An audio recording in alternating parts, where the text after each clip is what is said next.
Sonic X Shadow Generations. Not even 1 minute after pressing start, and Maria gets taken out. Sonic Generations was a very special game upon release, not only for celebrating the franchise's history with reimagined stages back when that was a fresh idea, but it was also one of the highest rated 3D titles after a period of not doing so hot with critics, and that reputation has continued all these years later. It's a great time, super tight levels with multitudes of shortcuts, pathways, and incredible speeds that all take skill to maintain. You'll scream at yourself for every mistake, punch a hole straight through your wall, but as soon as you nail it, all is well. Rinse and repeat until you run out of hair. The only unanimous criticism, besides the final boss causing infertility, was that it was too short. People wanted more, and despite being a perfect candidate for DLC given the premise, it sadly never received any. Instead, we got Try to Have Fun the game, We Have Generations at Home, and 5 years of silence until the movies and Frontiers brought us back to life. Now, in the present day, no doubt thanks to those recent successes, they've decided to follow up on that long-lost opportunity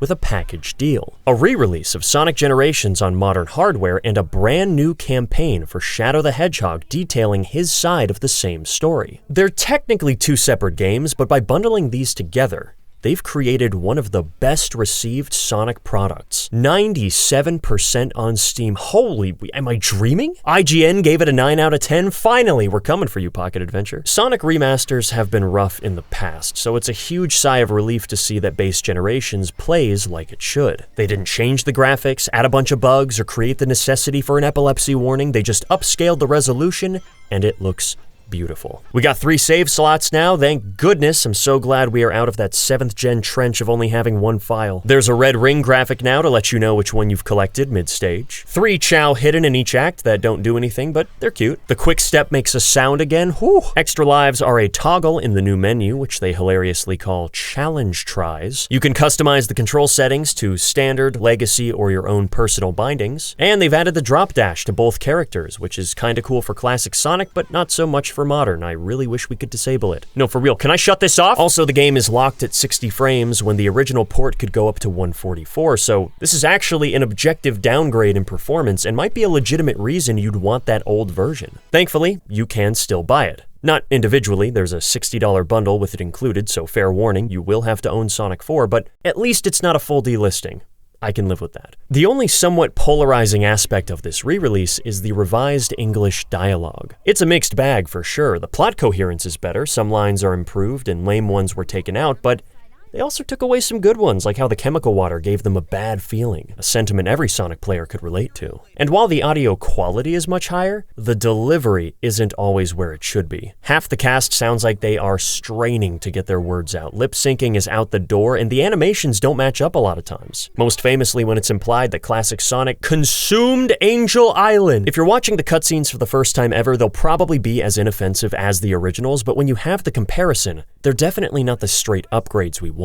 And no matter what, making irreversible changes to a product we already have established memories with is gonna rub people the wrong way on some level. Ultimately though, I'm not too bothered by this because 1, it's Generations, the story was never exactly a highlight. 2, we have the original for preservation. And 3, most importantly, they got the gameplay right, which is all I really care about. This is an excellent way to play a legendary title, newcomer or otherwise. And personally, I found it to be a great excuse to try it out again, as I hadn't touched it in quite a while. And it shows. But now it's time for the main attraction, the new hot topic in Shadow Generations. You're given the option to view Shadow's story beforehand, a 2-minute recap of his history to get everyone up to speed. Maria, the arc, the tragedy.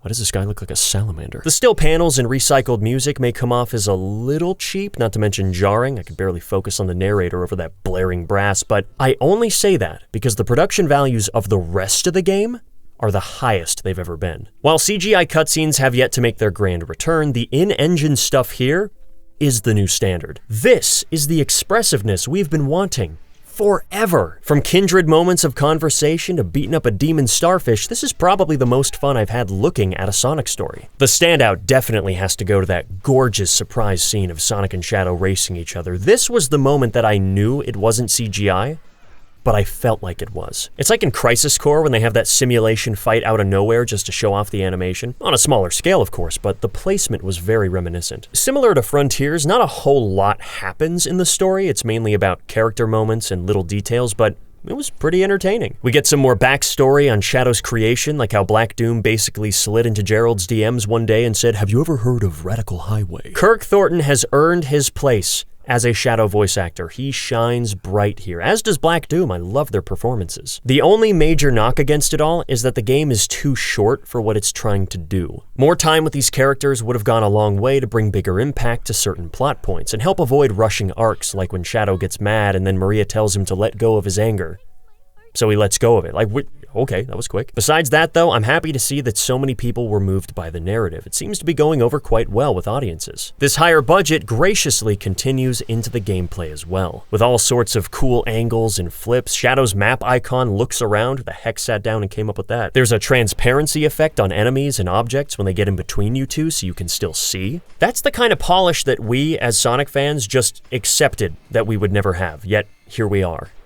Man, what an unsettling shot. Even the HUD is bursting with personality. The fiery text, rotating stopwatch, something's always moving. The results screen animations change depending on the rank, and they're all so personal. Literally, he looks disgusted getting anything below a C. The game also runs at a smooth 120 frames per second on PC, and it is delightful. As you'd expect, the premise here is identical to Sonic Generations. You play one act of the first zone before the Time Eater attacks, teleporting Shadow to an empty white space, where he revisits places and enemies from his past/future until facing off against a final boss. This is where the differences start, though. Shadow's gameplay is built over top the Frontiers engine, not Generations, so automatically there's a big distinction between them. Instead of going at blistering speeds, reacting quickly to stay on the highest route, the feel is much more comparable to the open zone and cyberspace, only it's been tightened up even further, so the jump no longer causes illness to the young. We are getting very close to adventure levels of control again. Platforming hasn't felt this good in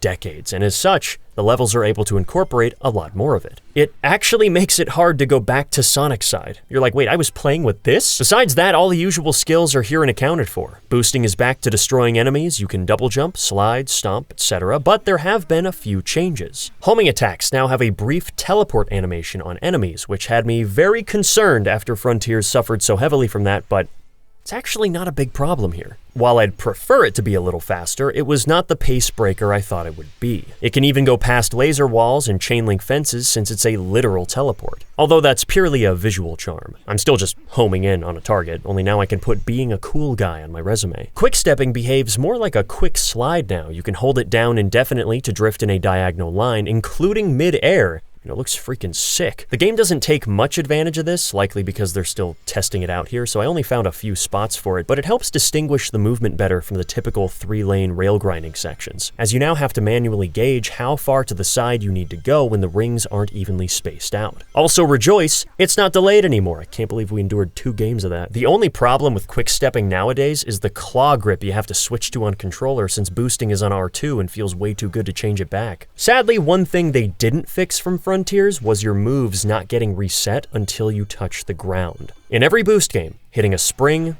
hoop, pole, enemy, capital punishment, oh my, would give you your air boost, stomp, and double jump back. It allowed for fast-paced gameplay, creating shortcuts that couldn't exist otherwise, and was a consistent, clear rule you could follow. Shadow Generations somehow partially addressed this by resetting moves on water spouts, ropes, and nothing else.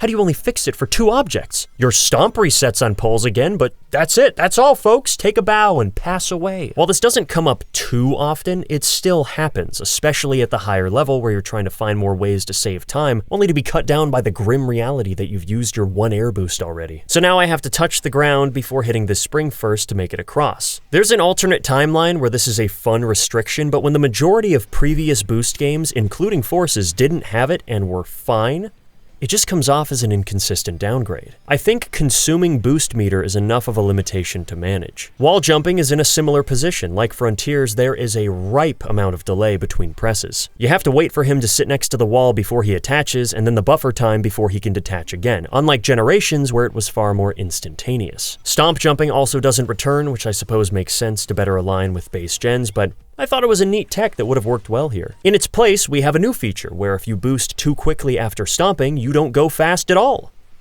You know, I thought I was having too much fun, thank you. And lastly, dying now gives you a full boost meter when you respawn instead of leaving you at 0, which does make it faster to get back into the action. Unfortunately, there is one solitary issue I have with the control that kinda knocks it down a peg for me, and that's the speed. Barring Frontiers without the power boost and jump deceleration at max, this is the slowest boost game by far.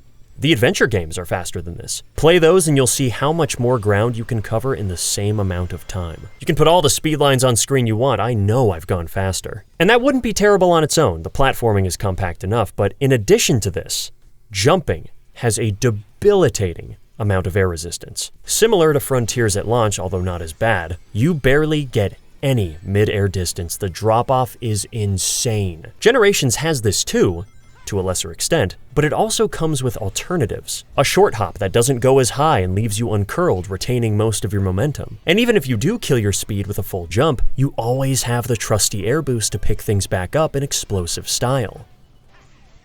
You know what Shadow's air boost is like? I've had sneezes more powerful than this. Old friend, what did they do to you? I get that the Frontiers boost jump was maybe a little too effective for linear stages, but was a nerf to this degree really necessary? I could handle the air drag being bad if the air boost was good or vice versa, but both of them sucking on top of lower ground speed is a very big roadblock for this game's pacing. You have to spend as little time in the air as possible. Lots of quick inputs, boost jump into an air boost, then immediately stomp to continue. That's the best flow you can achieve. And I mean, it works well enough, the levels are made with it in mind. I imagine this was done to give newcomers an easier to handle control scheme, and to its credit, it does feel more consistent in a way since you're not switching between two separate modes of really fast boosting and really slow platforming. Let me just slide into the grave real quick. But at the end of the day, I can't shake the feeling that this sense of speed is a touch unsatisfactory. Call me crazy, I do like to go fast in these games. There is a workaround that people have discovered though, and while not perfect, it can be rather effective. It's a little trick called spear gliding. Shadow has Chaos Spear in this game, used for stunning enemies, but when activated, it maintains your current momentum. So, if you keep spamming it, the air resistance will never kick in and you can cross huge gaps like you're used to. This is it. This is the tech. Stages open up, the pacing is better. Welcome to the rabbit hole of shortcutting. There are some wild maneuvers you can do here with little time saves all throughout the game, and it's not broken. You can only go in a straight line, constantly losing altitude. It's a fair extension of your abilities that can be used anywhere. I just wish it was part of the base moveset instead of being what is clearly a technical oversight that you won't even know exists without using the internet. Spamming the same button over and over to achieve a sensation I could already get in the previous games doesn't sit great with me. Personally, I find the ergonomics to be a little busy. Like, imagine if you had to mash the boost button to get to max speed every time instead of just holding it. That'd be annoying, right?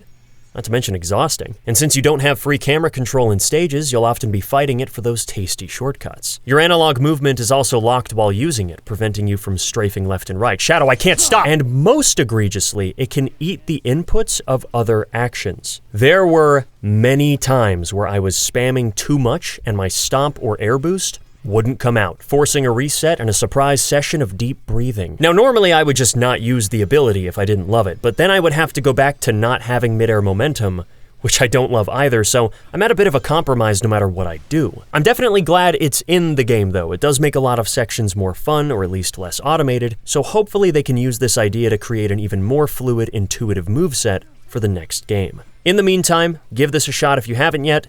You might love it. And map it to L2 while you're at it. Some of these jumps are impossible without that. There's technically another workaround to get midair momentum back, but it's way less versatile. For some reason, if you jump without holding the analog stick, you go farther. Why? Why is it like this? Why take away boost jumping and rail launching at all if you're just gonna give it back to us in these roundabout ways? Let us have it at that point. Oh god, whatever, it sucks. Unique to Shadow Generations' gameplay mechanics are Chaos Control and the new Doom powers, which are all gradually given to you throughout the campaign, starting at Zone 1, Space Colony Arc. This made nothing but sense to bring back. It's the iconic final stage of Adventure 2 and birthplace of our titular Horgehag. Sort of a fusion of all the previous Arc levels, Final Rush, Final Chase, and even some Space Gadget with the gravity panels. Seeing this entire stage in the first playable demo was the moment that we all collectively realized, wait, this game's gonna be good. Diverging paths, clever skips, gimmicks, collectibles, childhood trauma, long runtime, This is a game! And I appreciate how despite being the tutorial, it doesn't slack on the higher level play. It gives you multiple options right off the bat. The rail jump, going through these boxes, over these springs, even past the wall for platforms hidden behind it. That won me over. They could have left it at 2 paths, but added more anyway. That's what I like to see. There's a lot of skipping automation, jumping over the springs instead of using them because it's faster. And when you break it down, that's the most fundamental description of Sonic's gameplay loop. Learning how to reject the easy path and make it harder on yourself to achieve something worthwhile. In this case, a faster time with a stylish trick that you can feel good about. After hours of painful trial and error, of course. Why is this worth it again? There's a big room with gravity panels that you can take for the high route that'll put you on some dash pads into a ramp where you can homing attack the rail for another shortcut. But alternatively, you can boost jump over the side, skip the dash pad so you can jump over the ramp, and lock onto the asteroids, which you couldn't before, getting to the rail faster. Or you can just spear glide over the whole thing, free country. These are the kinds of maneuvers that Shadow Generations sprinkles in pretty consistently and is a big contributor to its high praise. It's at this point though where you've probably noticed that meter at the bottom filling up as you destroy enemies. Once you've taken out 5, Chaos Control will be ready to activate, and when you do,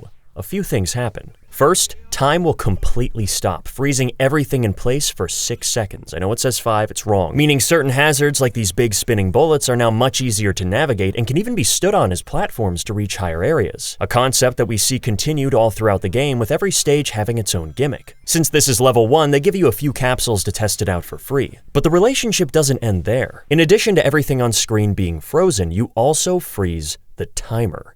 And instantly, speedrunning is split into 2 questions. Do I take the high road like normal, prioritizing rings? Or do I deviate for enemies to stop time? Which is more beneficial to me in this moment and every step of the way? Because there will be instances where the upper path is faster, but doesn't have enough enemies. So you'll actually end up with a lower time by going to the bottom than snaking your way back up, putting you on pathways that none of the other boost games would have encouraged. You gotta weigh things out, strategize, experiment, ask yourself, can I even pull this trick off? No. You also don't want to activate it too premature if you know there's a section coming up that requires it. Yeah, maybe it is helpful to use it right here, but it could be even better to hold off and use it later, especially on these green Chaos Dash particles. In addition to being a massive shortcut, they zip you across the full distance no matter how much time is left on the countdown, meaning you could enter with only 0.1 second remaining and still be transported the full distance, getting a few extra seconds of time freeze you're normally not allowed to have. So now you have this incentive to cut it as close as possible, and I gotta say, it might be the best feeling this game has to offer. The thrill of barely making it is unmatched. It's why I can't keep a job. On top of that, when you activate Chaos Control, your boost meter is fully restored. So you might not even care about the time freezing qualities and just need a little pick-me-up. After all, enemies don't replenish the boost in this game, meaning there is an element of resource management that goes into these choices. And even when time is frozen, you can still fill up another gauge, either by mowing down 5 more enemies or grabbing a capsule. Once the clock resumes, all the damage takes effect, and you get the power back instantly, letting you chain multiple Chaos Controls together, sometimes up to 5 or 6 in a row. It's crazy. I'm gonna lose it. There I go. There is a shocking amount to consider for what we all thought would be a very basic mechanic. Now, I did run into a few issues with it, nothing major, but still things worth mentioning. For one, if you activate Chaos Control while standing still, Shadow does this pose that can't be broken out of. Some mild peacocking, just let him have it, he's been through a lot. So if you want to use it right after stomping, let's say, if you aren't already moving the stick, you'll be locked in place for a brief moment, and that matters when you're trying to beat your best time. I think all of your movements should be able to override the animation. Second, none of your inputs work during a lot of automated segments, which means if your chaos gauge fills during one, you have to wait until you land or sit by the ramp until the energy goes into you before using it. And while this doesn't happen too often, it's annoying enough when it does, especially when it's not consistent across all automation, forcing you to memorize which ones have it. I feel like being able to activate Chaos Control at any time during gameplay is a reasonable expectation. Third, since the in-game clock stops as well, it really interferes with traditional time attack. If you just want to beat the stage as quickly as possible, The game doesn't track that for you. And it easily could. Add a menu toggle, separate category, parentheses showing the true time, any of those would be an instant fix. Fourth, and this is a hypothetical, I'd like to see more secondary traits going forward. Like instead of Shadow always being able to teleport through a laser wall, what if he could only do it during Chaos Control? Now you have another reason to hold on to it for those encounters, and the developers can build challenges around it rather than literally just being another homing attack, only there's a thing in front of you. Yeah, I'm not good. And finally, there is a duplication exploit. When you collect a capsule, you're able to freeze time immediately. But when you do, the energy from it hasn't gone into you yet. So when it resumes, you get a second Chaos Control ready to go. And that doesn't make sense. It's a single item. You should only get one dose. That's how it works. Yeah, but I want more. No, you don't. You've now thrown off the whole dynamic, letting me skip certain capsules and enemies that were necessary, encouraging me to use it right then instead of weighing it out if I should save it, and the curse of spending more time in the green dimension. To be fair, there aren't that many capsules in the game, so this doesn't affect as much as it may imply, but I'm drawing the line at duplication. It just feels wrong. Putting all that aside, I think Chaos Control is a very fun, fleshed out mechanic that adds a lot of identity to this game compared to the standard Boost titles, and Space Colony Arc does a great job at easing you into it while still accommodating that higher level if you want to go nuts. It's also where we get a taste of the general level design structure going forward. Like many 3D Sonic games, there's an alternation of narrowing and widening spaces in effect here. Things start linear, then branch out with a few shortcuts, before narrowing back up again and repeating that formula a handful of times. About halfway in, it'll try to outdo itself with the biggest area by far, in this case, a massive room deep within the arc, attempting to overwhelm you with options. A thrilling sight for sure. You see, we Sonic fans are simple creatures. Show us a straight line, we complain and mention forces like 18 times. Show us a straight line that goes left or right, and we lose our freaking minds. Unfortunately, there isn't any reason to head down here once you know the top path, which is a bummer because I really like the layout. At the end though, we get a surprise turn of events. Instead of the stage ending right there, Black Doom shows up to bend reality and take us to his realm, the Radical Highway. Sorry, there was still some logic left in me. This happens in 3 different levels, and having a complete change in psychedelic scenery like this mid-stage is a pretty striking idea that really shows off the higher budget, especially as it reoccurs and changes form each time. I gotta say though, while the increase in production value cannot be overstated or appreciated, I think these sections ultimately hurt the game overall, and that's mainly because the level design drops off a cliff. This is Sonic Forces. You boost down a straight highway for 30 seconds, do one homing chain, jump to the left, hit a rail, and that's it. Again, the game isn't very fast, so this doesn't feel exhilarating, or even look all that impressive besides what's happening in the background. It's the same speed I've already been going at, only with less interesting stuff to do. Who pitched this and said, hey, I got a great idea. What if we make the gameplay suck, but look really cool? Wow, haven't seen that in this franchise. The second half has you sliding down the building, which is a lot cooler since it's not something we've done in the game yet and has these ramps you can try to jump off of the Rainbow Ring, but it still has the same speed problem, and why is it faster to go around the ramps than on them? We should be rewarded for doing the cool trick. That's Sonic 101, Video Games 101, what are you doing? It's just not a very noteworthy section beyond its visuals no matter how you slice it, and honestly, that would have been fine if it didn't occupy nearly half of the runtime. On your first playthrough, you're all jazzed about getting a 5.5-minute stage, but then you realize 2 of those were spent at the Straight Line Factory. A 25-second cinematic, 45 seconds of holding boost, 10 more seconds of cutscene, 15 seconds of decent gameplay, and 30 seconds of a homing attack dance party cutscene dive to the goal ring. And that's not including the 30-second QTE in the first half. That's a lot of baggage when you add it all up. It's still a good stage overall, this doesn't ruin it, but it's a blemish for sure. A lot of times I just quit out when I get here. I wish we stayed on the arc longer, it felt like there was so much more to see.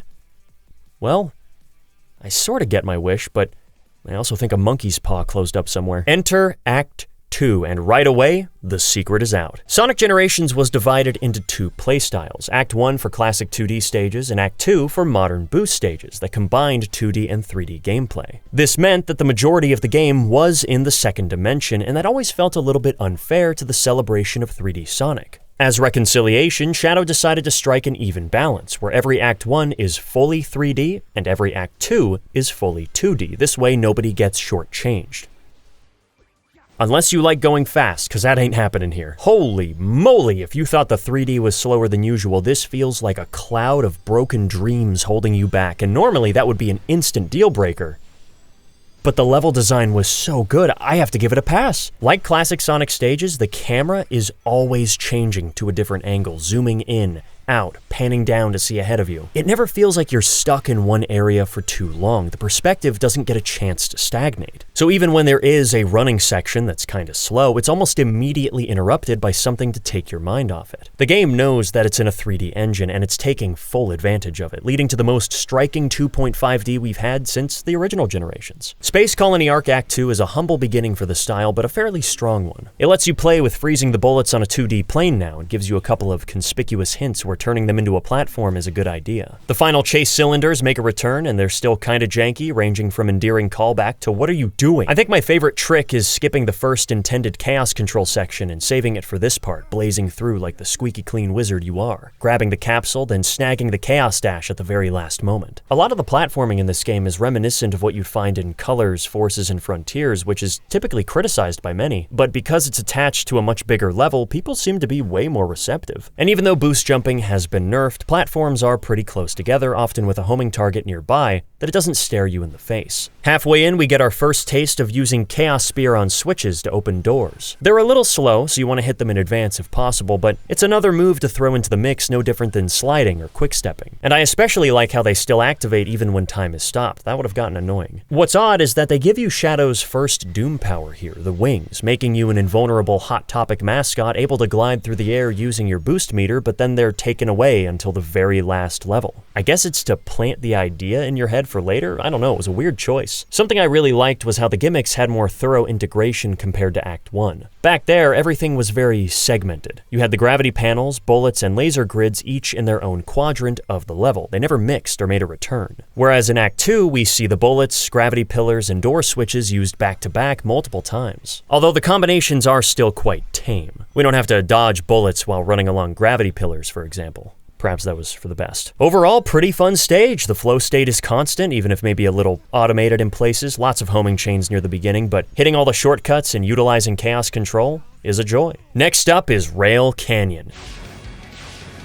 There were a lot of good picks you could take from Sonic Heroes, and I suppose this one made the most sense given the Shadow Android stuff, but I wouldn't have argued with Egg Fleet. Correction. Nobody would have argued with Egg Fleet. You can't keep doing this to us. Putting my shattered dreams aside, this is still an exciting choice, giving an infamous location a second chance with assets and ideas we've barely seen revisited. Sadly, it's the worst act in the game. Oh, you poor thing, it's not your fault. Come here. It's okay. Rail grinding just isn't what it used to be. It worked in Frontiers because you had rail launching, but here it's, oh, back to sidestepping left and right at predictable intervals. I'm having fun. I swear. To give it some credit, you do have to switch to the rail with rings on it to maintain your boost, so it's not completely mindless, but still not very interesting, and I think that comes from how little it does with any of its mechanics. There are next to no hazards on these rails. There's one enemy that you need to dodge, and it's on a pathway you can skip. That's a running theme here, actually. Some of the best stuff is avoidable. That fence you teleport through? Only at the bottom. Jumping across gaps in the rails, partaking in what little rail launching you have? One section at the bottom, and one rail up top. The fans? Dude, what happened to the fans? These could have been a staple, but no, there's only two, and you skip them both. Why? There's an awesome chaos control moment where you stop the current to get through. That should have been all over the place. Instead, time stopping is only reserved for keeping the Rhinobots from blowing up the rails, which is cool to figure out, but again, it only happens twice, and you're all but guaranteed to have chaos control before both, so there isn't any withholding or strategizing for when the best time to use it is, aside from this one part with the demon trains that I just realized kind of look like Zavok. I will admit though, managing chaos control in conjunction with the boost meter up to this point is my favorite part of the stage, and it makes the first half kinda decent. After a pretty cool glide skip, Shadow's first real Doom power is put to use. Spear, allowing you to lock on to up to 5 targets at once, disabling the spikes on an enemy. So instead of a single button press for yet another homing attack chain, now it's 2 buttons, woohoo! Again, it's an extra step to make the interaction slightly more mindful, and it's probably the most fleshed out part of the stage, so I'm cool with it. The blue and pink switches get introduced, and you can jump right over to them, skipping some unneeded filler. It's around here where you'll have just enough boost to get to the capsule and give yourself a refill to keep moving until you reach another one. Then we get our one instance of rail launching, and it's kind of weird because you can't jump immediately after boosting. You have to wait a split second or else you don't go anywhere. But it's a short rail, so you can't wait too long either, making for an awkward, unclear in-between you just have to figure out. Thankfully, you can go back to try again. Oh my goodness. When you do it right though, the section flows really well. Quick rail launch, slide into the secret spring, that was a fun discovery. You would think that simply getting up here was the shortcut, but since these barrels are the only objects in sight, at some point you're gonna get curious and break them open. Hit some more enemies for another gauge refill and then time the activation right so you can snag the green trail at the very last millisecond. Once I cut it so close that I technically ran out of time and the screen went back to normal, but I still went through. You know what? Life is good. Also, if you ride the rails that the trains came in on backwards, there are 20 ring capsules at the end of each. They're so out of the way to get that it's never going to be worth it. But they did it anyway for that one guy who thought, can I go here? And I can't help but love that. Unfortunately, the second half of the level has no freaking clue what it wants to be, so they hit us with another Radical Highway section. Oh. To be fair, it is a better one. Well, not the first half, that's still just boost in a straight line, homing chain, straight line, turn, straight line, homing chain, straight line. But then we get some skydiving where you dodge pieces of building and it changes gravity. Very cool set piece. Then you're on an upside down bridge, you gotta stun Black Doom while he's trying to be a gymnast, then do the same thing during a free fall, which by the way is infinitely more terrifying when you're trying to beat your best time. Also, what's the hurry, Shadow? That's one of the main problems with these sections though. They act like the start of a new level, really easing you in with straightforward content. Only it's not a new level, it's halfway through. So now you're just taking up time that could have been spent fleshing out Rail Canyon, and boy did it need some. A 90-second diversion, that's a massive time sink for a 4-minute stage. You can fit an entire Forces level in this one's downtime. I can't even tell which game I'm insulting with that. Thankfully, it's not done afterwards. This is the only time where the Radical Highway interruption isn't the ending. But it sadly doesn't get any better. In fact, it's worse. 20 seconds of pure automation, one jump that's kinda cool, it skips the loop, followed by a bog standard rail switching bit that you for some reason go faster down by switching repeatedly, and an ending segment that candidly pays homage to the original. You can even go on the roof again, that made me smile. But you can't jump off early anymore, it's completely automated. There's just no pizzazz here, man. Where's the danger, the excitement, the chaos? No, you don't count. Remember in the original when there would be like 6 different rails on screen all going in different directions and curves, or when they would suddenly get destroyed and you had to roll with it because that was part of the hazard? Making big skips by flying off to the side? There's none of that here. No getting shot out of a cannon, no long falls to make your palms sweat, no listening for the railroad jingle to dodge a super fast incoming train, which would have worked really well in a game with a time stop ability. Heck, you can stand on them in this game. What a fun idea we don't get to explore. Unless you get hit by the spikes and go flying, what the heck is that? It's not a bad stage, I like parts of it, but man, does it fall short, especially after how strong of an opener the arc was. Of course, you could try speedrunning it to make every moment more intense, hating yourself in the process. Man, that sounds terrible. When do I start? This is one of the few cases where the 2D level actually picks up the slack. Now, at first, it was a pretty by-the-numbers romp, mainly weighed down by the horrible jumping speed, reminding me of Cyberspace 3-4 as I broke into a cold sweat. But then I remembered that trick of not holding the analog stick to maintain momentum. Well, that doesn't really work in 2D unless you're on rails.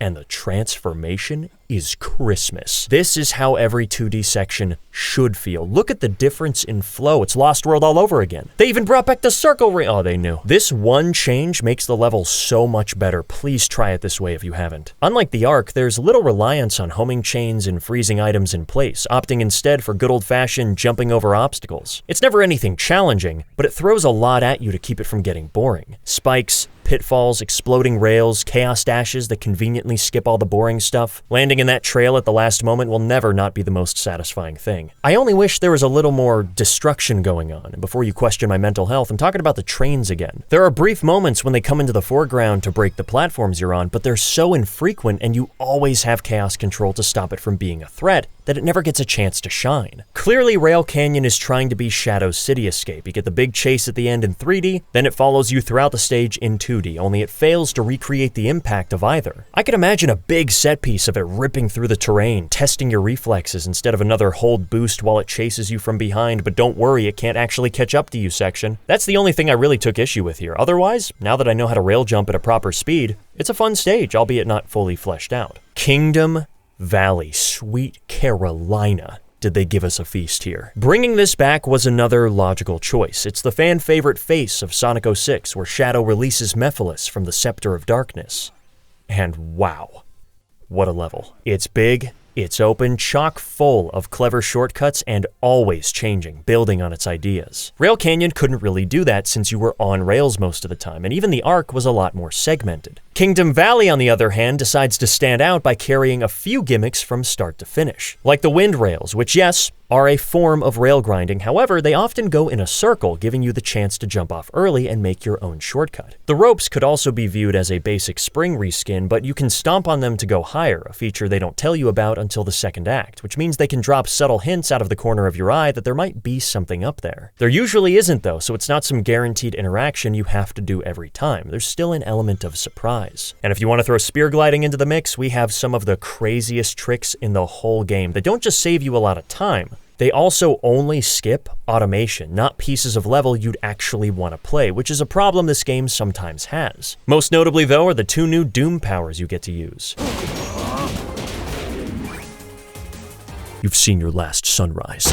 Doom Blast is a context-sensitive homing attack that can only be used on a black-armed soldier. You launch them up into the air, point where you want to kick them away, and then teleport to their location as you close their eyes forever. Sounds like a pretty wild ability, but the application is fairly limited since it only works on one type of enemy, and it shows you where the best spot to throw it is. Sometimes you can think outside the box though, and those few moments are a joy to figure out. Normally, you'd have to beat all the enemies inside this castle to open the door, which was already a risky callback to include since forced combat was so criticized in 06, but at the same time, it is an iconic element of that game that they wanted to pay respects to, so they compromised and gave you a way to skip it by launching the soldier around the building, which is such a Kingdom Valley shortcut, by the way. I wish there was more of that. The other power is Doom Surf, an accidental Dino Run reference, I'm sure. Anytime Shadow touches a body of water, this black manta ray will materialize acting as a surfboard. This one's a little less original because Sonic could already run on water and that's basically what you're doing, but there are some differences. You don't boost on here, it moves forward automatically, so if you were getting low, now's a good chance to refill the meter, and because the sections are pretty dense with hazards, I didn't find the lower speed to be a killjoy. It helps when there's way less air drag. You get one free boost right after hitting the water, but from there on, it's all about steering into the blue rings, jumping off ramps, breaking boxes, and turning around when it goes backwards for no good reason. Why are you like this? Oddly enough, these are some of the most free-moving 3D areas in the game. They don't feel that automated, and I 100% pin that on the reduction of homing attacks. There are even points where they combine the powers together. You'll be surfing in pursuit of this floppy-tailed bird beast who tries to shoot you, so you have to Chaos Spear the projectile, move around any walls or mines, and then if you Chaos Control, you can blast it up into a higher area. Holy smokes, that is cool. What is that, like 4 mechanics in one interaction? Who made this? Make more. My only critique is that I wish the enemy kept moving at all times. As it stands, it can only be so far away from you, so if you get stuck on a wall, it'll stop to let you catch up, and I think that defeats the point of the objective, which is to follow and freeze at the right time. It's a race. If you mess up too much, you're gonna miss the shortcut. That's how it works. It's fine the way it is, I just think that might be a little more exciting. It's also a little annoying that Doom Blast negates chaos control. It makes sense, enemies can't move during it, so time has to resume, but it ends up feeling a bit wasted when you only get 2 seconds before canceling it. Then again, you do get a full gauge back from killing them, so it kinda evens out. And it lets you do one of the sneakiest chaos control chains here. I felt like a genius when I figured this out. A super brain boy. You already have a full gauge from the last Black Arm Soldier coming into here. You let the flying dude go past the bridge so you don't hit your head, because that's a silly thing that can happen. Use chaos control, backtrack for the capsule, then go for the Doom Blast. The capsule will trigger instantly so you can freeze time again right there. Then when that's finished, the enemy will be done passing away and you get a third full gauge as you take to the skies like the fair-feathered friend who brought you here. Ladies and gentlemen, I think we won. There's a similar section later on, only with more hazards. You freeze time, blast him up, and before the energy goes into you, there's a little box off to the side with, oh, what do you know? Another capsule. Take that, snag the dash, look at the pretty waterfalls. What a great stage all around, man. And get this, No Radical Highway section. Just 4 minutes of quality content, no tagging out needed. I didn't beat this and think, that was good, but you know what's missing? 90 seconds of filler. Now, despite my high praise, I do have a few suggestions to give, as they did leave out some aspects of the original that could have enhanced this experience even further. For example, collapsible buildings and bridges. This was a major component that made the stage feel more ancient and volatile, with interactive terrain breaking at a moment's notice. And that would have fit so perfectly with the ability to stop time. You run across a bridge, see it start to shake, then freeze it to get across. Or a building that's about to fall on you, which would have been a nice callback to Shadow's version in 06, bring back the nightmares. How about instead of the doors already being shut, they start open and then close when you approach, with enemies flying in to guard it. So if you chaos control, it won't shut in time. And if you wanted to cut it close, you could wait for all the enemies to show up, then freeze and kill them all to get another full gauge at the cost of a smaller opening in the door. Maybe there's an eagle that flies by really fast, tempting you to freeze so he can bring you to salvation. Doom surfing on the waterfall at the end, that would have made the Mach speed reference a lot more exciting instead of going at the pace of a normal human. These are the qualities that could have pushed this already great stage into that top tier, because unfortunately, it still suffers from the same boost formula curse of being one long series of QuickTime events. Boost in a line, jump, air boost, homing attack again, home in on a rail, boost, get launched by a spring, jump, homing attack a rope, homing attack another rope, homing attack an enemy chain, walk on solid ground for 1 second before homing attacking again. There's a lot of that same action happening. And in the previous boost games, this was justified because of how fast they were. Simply reacting to the reticle showing up, pressing the right button at the right time, was a challenge. Whether it be a short hop, light dash, air boost, whatever, staying on the top route in Sonic Generations was tough. You really had to earn it and risk looking like an idiot in the process. Whereas Shadow Generations is so much slower, you have all the time in the world to react. Nothing's gonna pass you by. And the control is so good, you're unlikely to mess up anyway, so it's more about knowing where the shortcuts are rather than reacting to them. Kinda like an adventure game, only it's not an adventure game. It's still the boost. There is no slope jumping, rolling downhill, variety in item selection, score attacking. It's a lot of brief, linear, homing actions. And that can be fun too, like we've seen here. But I can also see improvements on the horizon for a less automated, faster-paced hybrid of these formulas. Thankfully, Kingdom Valley is the gift that keeps on giving, because Act 2 left everyone with the same surprised reaction. Why was that 2D level so exciting? This really is a hat trick, because you look at what you're doing for most of it, and it's all the same stuff. Homing chains, stomping, boosting, automation, couple jumps, back to homing attack, spring, stomp, boost, wall jump, stomp, boost, automation, press A, yeah, riveting stuff, right? Well, yeah, actually. The presentation really shines here. There are some great angles and set pieces to make it feel like you're traveling through a massive landmark. Wrapping around the outside of the castle, riding on the walls before going inside, and then escaping it as you climb to the highest point, with platforms becoming more thin and shaky. It's a form of environmental storytelling that the other levels had, but not to this extent. And it's thanks to this bump in dynamic scenery that the gameplay feels so much more intense, even though we're still going at the same speed. It just throws a lot at you for a long time, and it's never the same thing twice in a row. The platforming is especially memorable. We have crushing pillars that make excellent chaos control targets, catching moving platforms on a good cycle to keep them from going apart, sneaky shortcuts hinted at by rings, and daring boosts across small platforms. I appreciate the rising element of danger. It makes the actions more gratifying to pull off, with air boosting as your main shortcut method each time. Although the crushing animation is a little uncanny. He doesn't get crushed at all, he just stands there while it snaps his neck and fades to black. The only weak parts for me besides the obvious automation and slow wall jumping were the doom blasts. I like how you have to aim it at the switch, but it really is just a point and click action, heavily restricted by being a side scroller. I think I'd prefer it if it had some kind of criteria to be activated. Like you needed a certain amount of chaos gauge to have the strength, or maybe you send him farther depending on how much gauge you have. There could be multiple points on screen to choose from, but if you don't have enough chaos energy, boost, rings, whatever, you can only launch him to the closest one, not getting as good of a shortcut. Which would give you a reason to manage your resources a little better throughout the stage instead of it just being another homing attack. Hey, want to see a magic trick? I call this one reset the run. Also, you can manually teleport to the enemy at any time before it crashes, but there's never a reason to. I feel like this could have been a fun way to spice up the ability, especially in 2D. Imagine a scenario where you have to send the enemy straight forward because there's a low ceiling. Now, you could go the whole distance like normal, but in the middle, there's a gap with a shortcut that you can only take if you teleport early. I think that would have been a standout interaction to add to the pile, much more memorable than point and shoot. Either way, this was a shockingly fun stage despite ultimately being very simple, even beating out a few of the 3D stages, such as Sunset Heights. We've entered future territory now, pulling from games set after Generations. Like Kingdom Valley, this is recognized as the face of Sonic Forces, Shadow conveniently having his own version of it, so this was a no-brainer. Also, the only other stages he had were Mystic Jungle and Green Hill, so yeah, I'd say it was a good call. You can tell they were adamant about keeping the spirit of the original intact, by which I mean there are a lot of straight lines. This is the most linear 3D stage in the game, even more than Rail Canyon.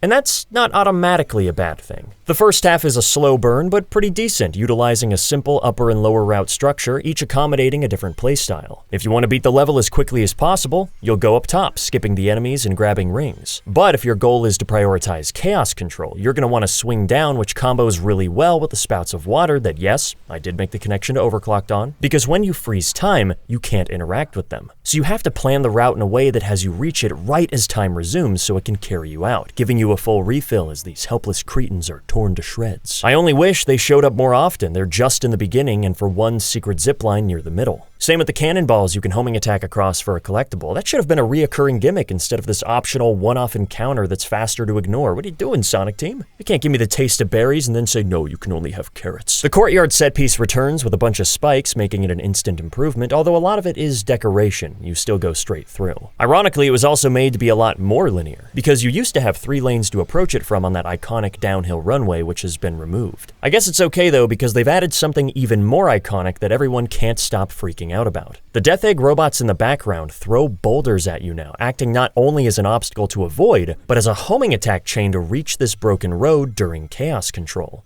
And yeah, that is unequivocally awesome. It's a shame that's the only time it ever happens. Again with the carrots. We run on a broken bridge after, dodging more debris that can actually knock you into the pit if you aren't careful, so hey, some real consequences, I dig it. Unfortunately, this part exemplifies all too well how badly the short hop is missing. These spikes are on the ground all throughout the stage, and every time you jump over them, it kills the flow unless you spear glide, which, again, is not a taught mechanic, or stomp to boost on the ground, which is equally pace-breaking. I'm also disappointed by the linearity here. I can't believe there wasn't another shortcut for freezing the boulders. This is yet another straight line. There's no hidden grind rail, spring in a box, or any way to get on top of the big railings on the side, which would be fine if the rest of the stage wasn't already like this. As a form of apology, we get one of the coolest action scenes in the whole game here. Shadow grinding on the robot's arm and dodging the laser. It's glorious. But I have to ask, why couldn't we do anything like that in-game? Jumping from one robot to another, running up the arms to strike the head is a mobile set piece. I'm sorry, until we do that, the limits of this franchise have not been pushed. And then that's it, they're gone. Underground time. Oh. Why does the ramp change texture when you move? Well, at least we have a cool location down here. The sewers were barely explored in the original, so getting to see it now is very refreshing. Even if it's still just hallways that branch into other hallways. It's like, which one do you want? Boosting in a straight line, spamming an attack, or hitting an enemy up into this straight line to get to the same spot? Whew, I don't know if I can pick. Managing chaos control, I feel, is the best way to enjoy this section. You spear some aggressive enemies for full charge, then reveal the invisible soldier to get up into the pipe, use another freeze from the soldier, grab the capsule for a third, spear glide past these bees because happiness depends on it, and then take this hidden spring for the top rail. That's kinda cool. This is a decent first half. But it's time to put the frowny face back on, because that's right, baby, Radical Highway is here to save you from having a good time. No. You were fine in the Ark. I accepted you in Rail Canyon. This is going too far. Sunset Heights is the odd one out in this roster because it's the only one to have never had a full stage prior. This was its chance to be redeemed, and they blew it by cutting it short yet again. What kind of sick joke is that? This is a 2-minute, fairly straight line with underbaked mechanics, that's only 50 seconds longer than the original by the way, before the biggest Radical Highway detour comes in, laughing at you. 2 more minutes of cool cutscenes in Straight Line City. Grind a rail, jump once, hit a spring, grind more, go through an empty pipe. Then it's okay for about 30 seconds. Legitimate platforming, rail rings from Frontiers, a better pipe with spikes in the way. And then we're back to basic rail switching, straight line boosting, and a far too drawn out pipe section where you slowly move to where the rings are before it spits you back out into the goal ring of the level you actually wanted to play. What a disappointment. It's still better than Fail Canyon, but this needed another draft and a real second half to bring it all together. This is another stage where I just quit halfway through. Like Rail Canyon though, Act 2 not only picks up the slack, it blows it out of the water. This is another Kingdom Valley, a surprisingly energetic side-scroller that impressed on all fronts. First of all, there's barely any automation here. You have your transitionary set pieces, but you're never going to be boosting in a straight line for more than 1 or 2 seconds. There is always a way to play the section quicker. And with the inclusion of Doom Surf giving you that 1 boost after landing, Insect Homing Chain zipping you across, and a couple rail jumps towards the end, it also feels way faster than your typical 2D section. Going down this hill and jumping into that crevice right as the camera moves against you is incredibly tight. Some of these shortcuts are just super creative too, boosting in the opposite direction because you know that's where you end up. That's a total Sonic Adventure skip. These robots blasting away the platforms, letting you home in on an enemy as it falls to get to the upper ledge, I'm quitting. And the sewer section is just as good, layered in a way that lets you see all the pathways you missed in the background or above you, seamlessly intertwining as you experiment. The major gimmicks up top are these water pipes that flood you out to lower areas, which is such a fun idea for a hazard. Not only is it diegetic to the environment, it's also telegraphed well. You can see the lids come off, there's a sound cue, you can even use chaos control to prevent them from opening, or if the water's already out, Doom Surf on it. What is this polish? As is tradition though, the chaos control routing was my favorite part. There's this enemy in the sewer all by his lonesome that seems a bit random, but when you ration your gauge properly, you'll enter the underground section with 1 kill remaining. Stop to take out one of these enemies first so you can freeze, then get the other one, followed by 3 more up here, making 4 in total. That leaves you with exactly 1 kill remaining again. And who's the only enemy left on the upper path? Why, Mr. Beetle Boy, of course. Use that chaos control, stop those pipes, grab the capsule, hit that trail with a fraction of a second to gain some time, and you still have 1 whole freeze left over. Elementary, Watson. Borderline flawless stage. I would only say that the very end was a bit anticlimactic. It's awesome that you can Doom Blast the robot arm, but not only do they give you a free capsule, it's also quicker to freeze time before it shows up, so interacting with it is discouraged, and that's the only time it shows up. Just like the boulder thing, I would have liked a killer ending set piece using these mechanics. Chaos Island. This is a weird one because it wasn't a level before, it was a giant hub zone in a game that Shadow wasn't even in. So aside from needing some easy assets to pull from, we can surmise that at some point in the future, Shadow is going to go to the Starfall Islands, or he's already been there and we just haven't explored that yet. Either way, I'm actually not bothered by this reuse because I get to see Chaos Island in 3D for more than 10 seconds. And lucky for us, it's also really good. This is another top-tier level, folks. Open areas, spear glides up the wazoo, clever chaos control routing, and iconic scenery representative of the area. Like how the terrain still kind of sucks. But it didn't start out as an instant classic, mind you. Oh no, there were some growing pains. Squid-shaped growing pains. Say hello to Doom Morph. You can tell how much someone has played the game based on their opinion of this power. If they say they hate it, they only played it once. If they say it's actually the best one in the game, they're correct. All the other powers are basically reskins of things you could already do. The spear is just a homing attack that you throw, blast kicks an enemy away, then homes in on it, and surf is like normal running, only you get a little guy under you. Morph is the first time Shadow changes form and gains new properties, swimming around walls or ceilings and swinging across orbs using a built-in tether. You can only turn into it on these purple areas, which does make it situational, but the entire stage takes advantage of it on and off as a way to occasionally spice things up. You never feel like you're stuck in the form for a long time, nor is it something that's easily skipped. The problem is in how it's taught. There is a necessary function of zipping straight up. You can see the rings above the orb and a demonstration in the tutorial window. But it never tells you how to do this. All it says is to hold the tether button and you'll fly out of the morph ball. Hey, copyright guys. Using that vague description, you'll learn that holding it down allows you to swing across, automatically detaching after a certain distance or when you manually let go. What it doesn't say is that letting go before the midpoint of the ball will snap you towards it instead, and more specifically, if you're directly underneath it, will launch you extra high straight up. This is very misleading because the regular zip doesn't always send you nearly as far, or at least the camera doesn't show it well. So why would you assume that being right under it would have this magical rubber band effect? It's inconsistent, especially when it looks like you're under it but you're slightly off axis. The beginning of the stage doesn't give you a good place to test it either since you're over a pit. I died so many times right here until I gave up, moved on, and then tried it again in a bonus mission where I finally thought, wait, What if I let go when I'm right under... And then, hey, what do you know? I was completely fine after that. Just needed some basic information about what I could do. Once that was all squared away, Morph quickly became my favorite Doom power. Not because of the swinging,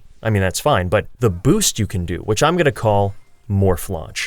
Yeah, careful where you do this. The collision is psychotic around corners. When applied in a straight line, however, you can get some serious distance, giving us the closest thing to a slope boost jump, and it feels great. It's almost like it's an ability that should have never been taken out. Chaos Island is essentially one big fork in the road. You can't go very far without the question of left or right being asked. The narrow to wide ratio is in full effect. Start the level on a straight path, branch out. Close up for some automation, branch out again. Narrow it up, left or right. Big linear loop, left or right. Dash in a straight line, left or right, you get the picture. Halfway through, it takes a breather to put you on rails and show the volcano, but the coolest part isn't even the shot. It's that the end of the level is over there, which you realize when you see this structure. As recompense for the downtime, we're given the largest room yet with tons of ways to get through, although you'll probably just take the same one every time. And then it tapers off with more linear room layouts, retaining some light shortcutting like air boosting to reach these balloons that are normally on a higher pathway. This is the kind of 3D spacing we don't usually get to play with in these boost games. Don't miss this jump or else Shadow will get paralyzed by the mountain spirit until it sucks away his soul. The lava was great to see come back, but I wish there was more of it. It's really easy to skip over the whole thing. Chaos Control kinda takes a backseat too. You still gotta ration it, of course, but the environmental effects are the lowest they've been. Aside from these crushing pillars, there's nothing to use it on. I guess you could count these moving platforms, but they're asking to be boosted over without it. We could have at least had some lava geysers to stop. Maybe the volcano erupts and you dodge falling meteors, or how about one of the island guardians like Spider or Knight tries to step on you so you have to freeze his legs. That'd be sick. The runtime is also lower than what we're used to, just under 3 minutes as opposed to the average 4, a pretty significant reduction. This is still one of my favorite stages for the mobility of Morph and impeccable pacing, but it was definitely cut short. And I can't help but feel a bit robbed, a sentiment that unfortunately extends to Act 2 as well. This is a totally fine level, but a flash in the pan. I like the boulder mechanic, you just gotta not go when they're falling, classic stuff. It's literally Donkey Kong in this one part. Where's the gorilla? Aw, heck no. I think this might be the best boost jumping in the game because everything is so close together. It's easy to get into a flow with the constant back and forth. Your brain picks up on the pattern quickly. These gondolas feel like they were ripped right out of colors, and while that may not sit well with everyone since they're kind of auto-scrollers, you can ignore them by navigating the spikes freestyle, and there's some of the coolest shortcuts in 2D. Suck it, haters. Where I think the stage falters is in how Doom Morph is handled. You don't do much with it here besides get on the wall and move. There are 2 jumps that get you to a higher route, and the rest is following the path until it spits you out. It really plays itself. There's no cutting corners, no boost jumping, no hazards to avoid, no swinging. There was one part where you wall jumped with it for a second, and this big jelly donut near the bottom that would have made an excellent boost jumping platform if it was used more up top. And then that's it. You're done. Go finish the level in 1:40. I beg your pardon? All the same issues of Act 1 are still here, and they're even worse. Lower runtime, less set pieces, increased automation, and chaos control is almost non-existent. There's one set of moving spikes that it works on, and that's all. Not that it matters too much though, because I can't even find a way to activate another one. There are no capsules and barely enough enemies to get the first one off. Why did Chaos Island get so shafted, man? Isn't this the level they had the most assets for? What's with the content drop-off? This is the one part of the game that feels rushed. The general structure is 2 levels for every one boss. SA2, Heroes, boss. 06, Forces, boss. But then we get Chaos Island, and that's it, boss. Like, come on, there's clearly one missing here, and then you realize, wait, why is there no level from Shadow the Hedgehog the game? You know, the thing that this entire story, villain, and multitude of references are based on? Now, my first instinct was, oh, they must be saving it for the final level. Duke it out with Black Doom on his home turf, the Black Comet. Well, that's not what they did. And the moment you hear that riff in the selection menu, the secret is out. It's Radical Highway. No! Okay, look, I understand why they did this. They were planting the seeds of Black Doom's realm, which he chose to be Radical Highway since that was where Shadow was at the peak of his vengeance, so he could try to get him angry and give in to his Black Arm's blood. That way, when the final level shows up and it is Radical Highway, there's this sense of coming full circle. You've been teased with this classic environment in pieces, and now it's time to take the whole thing on. But that's not how I felt. When I got here and was wondering with shaky hands what the final level was going to be, instead of being pleasantly surprised by something I didn't expect, my reaction was, oh, it's Radical Highway. Okay, That makes sense.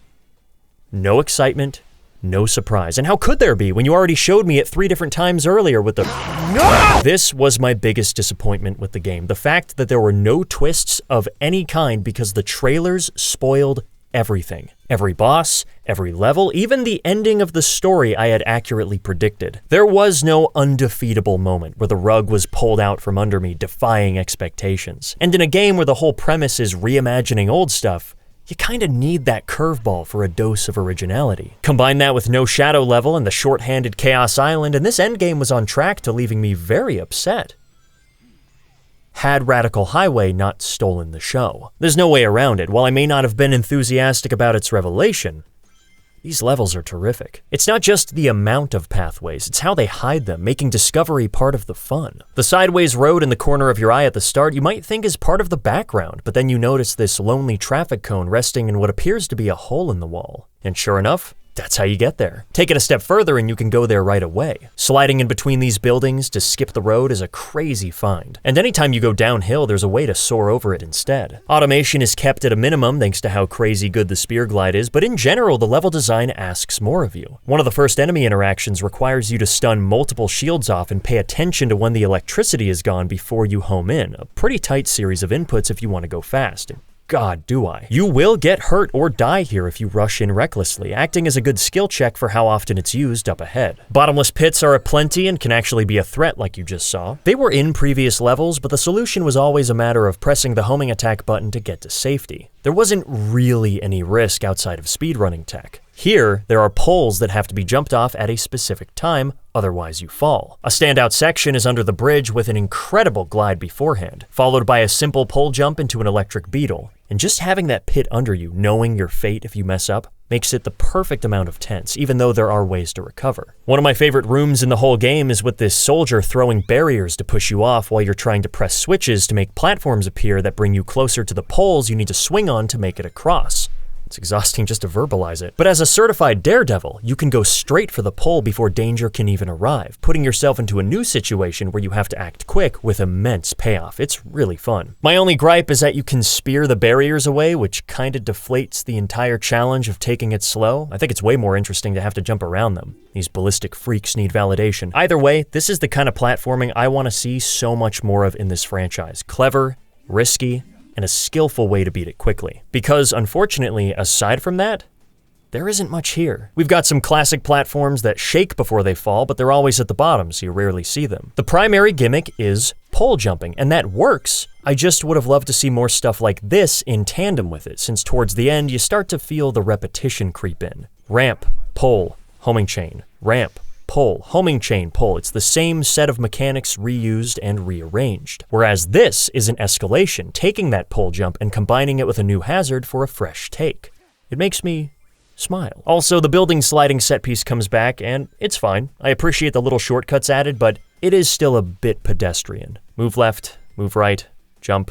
Pretty straightforward. Not even the flying enemy makes it better because you can spam the spear to negate the projectiles and any challenge that could come with it, so I think more elaborate obstacles or some way to increase your speed would have been an improvement. This is all assuming that you're replaying the stage, however, because on your first time through, things are going to be quite different. Not long into it, Shadow puts on his invisible anime glasses and awakens the final Doom power bursting from his posterior chain, the wings. They're back at last. This is the super form of the game. It can only be activated by having 50 rings, draining 1 every second. You're immune to contact damage and have gained the ability to fly for the duration of your boost meter, which can be extended by collecting rings or touching the ground for an automatic refill. You don't have to stay on the ground either. You can touch it and then jump immediately. You're also a bit floatier, covering more distance per leap like an angelic cricket. It's a fairly fun alternate playstyle. There are even routes made specifically for it, offering you a different perspective. But when given the choice, it's definitely not my preference. Mainly because you skip all my favorite parts with it, and instead of platforming, timing, applying caution, etc., you just fly in a straight line, strafing for rings until you reach the end. It's really no different than running down a road. Which is why I'm so glad that there's an option to turn them off when you pick a stage, even getting their own separate rankings, allowing me to completely ignore them at my leisure. And yes, this does mean that you can use them in all previous acts, but I wouldn't get your hopes up. None of them have routes built for it like Radical Highway did, so the effectiveness varies greatly. It's either extremely broken like Chaos Island or virtually unchanged like Sunset Heights and most of the 2D levels. I won't deny there is a satisfaction in using Chaos Control right before you run out of meter to get an instant refill. I'm just not super fond of pressing a skip button on a ton of content that I would realistically rather play. Yes, shortcutting is a fundamental part of Sonic, but like anything, it needs to be balanced. And this, well, I mean, just look at it. Look at this. It's the definition of it was cool the first time, like a cheat code. I'll try it every now and then when I've exhausted the major avenues of gameplay, and you know what? As an optional super form bonus for beating the game, I think that's totally fine. At the end of the day, though, I didn't love Radical Highway the first time I played it because of how much the wings took away. It was replaying it without them when I realized, oh, I get it now. And Act 2 was no different. They've decided to break tradition here and have both stages be fully 3D. What did we do to deserve such kind treatment? Pathways are once again numerous and well hidden, combining with a lot of scenarios that were teased back in the Radical Highway domain expansions, only now they're part of a cohesive stage so they don't feel out of place. Like skydiving around harmful building fragments and then realizing there's a rail under the road. I could feel my brain swell when I found that. It's just barely visible after landing. The pipes return much more interesting now thanks to the increase in gaps you can fall through and alternate route that cuts down on the time. Even in the very beginning skydive, if you allow yourself to drift, you'll notice a homing chain to a secret road that I may have never found on my own, but I'm glad I did because it contains one of my favorite shortcuts. You could ride this rail and hit the spring into the enemy chain that puts you above a different rail, or you can jump off early and stomp right onto it. I am a ninja. If you want to know how to make a good Sonic shortcut, follow this example. You skip the easy, drawn-out, automated series of actions with a daring, precise maneuver of your own that isn't some blind leap of faith into the abyss. It's higher-level map awareness backed up by the confidence and control over your character. This is what I believe the best Sonic tricks are built on, and while there aren't too many like that here, there's enough to supplement the focus on platforming. They brought back the rotating cosmic fall roads, and they're used plentifully, making the stage very cyclical in a lot of areas, like catching a traffic light as it changes to eliminate the wait period, or choosing head-on collision because you're insane. It also furthers the element of difficulty that Act 1 introduced by limiting how much time you can spend on the platform, giving each one its own window of opportunity. Weirdly though, there's an inversion at play where the ending gets easier because they put enemies for you to effortlessly home in on to get across, which is a lot less fun than letting us boost jump over the gaps on a timer. But they don't do this earlier in the level, so you end up prepared for a challenge that never comes. We already have the Doomwing route that skips it anyway, so just go all in down here, no need for the safety net. If the general audience can't jump across a few rotating platforms with infinite retries from a checkpoint right beforehand, we're in trouble as a species. Another standout obstacle was the incoming wall that you have to jump around to not get knocked off by. These don't have any sort of homing target to save you, but they also only show up in 2 locations, so some potential was left on the table. Same with the Black Arms mini-boss tornadoes. They were just a little easy to avoid and felt more like decoration. While I'm not holding my breath, it would be cool if one day a Sonic game could offer a fun challenge by design instead of volition, because time attacking this stage was a whole different beast. I'm actually scared to replay it from how defeating it was. Those once forgiving moments become a heck of a lot more intense when you can't stop moving. Even the beginning of the stage sounds like a gun is being loaded to put the pressure on. The S rank was kind of tough the first time too. In general, they're still super easy to get, but this was the exception, and it felt good to crack it after a few tries, especially when you can't fall back on Chaos Control. All in all, Radical Highway is a very strong final zone, the only bummer about it being, that's it. Those are all the levels. Well, technically there's more. Like Sonic Generations, in order to fight the bosses, you have to first get keys by completing missions, only instead of letting you choose from a large assortment, they've reduced the pool size down to 2 per act and made them all mandatory. Now, no matter how you slice it, these are going to feel like filler. They're bite-sized objectives based around a repeating gimmick often set in a section of a level you've already played. Of course they're going to be a step down. And ideally, I would want to keep these optional since nobody wants to be ripped away from the main stages to, go through all the hoops. However, I think these were ultimately handled very well, because by lowering the total amount, they could focus on the quality of each one and deliver a much more consistent roster without massive outliers, like digging up garbage with Knuckles. No, I don't want this. Even using them as tutorials for your various abilities as you acquire them. Like Doom Surfing in a familiar but modified section with a new 25 crate requirement to get you comfortable with how the quickstep works, because you have a boss fight coming up that heavily relies on it. This was how I mastered Doom Morph. There are multiple Chaos Control missions, one where you fire Doom Spears at targets and realize, dang, this feels bad on a face button. Platforming challenges like more aggressive crushing pillars, spinning spikes everywhere, one where you're given a single ring, and some of these are just straight up good. Rail Canyon has sections that I wish were in the regular Act 1. Look how much more fun this is. Real platforming, hazards, rail jumping over a pit, I can use Chaos Control, the fan is mandatory, spear gliding is still effective. People, there are things.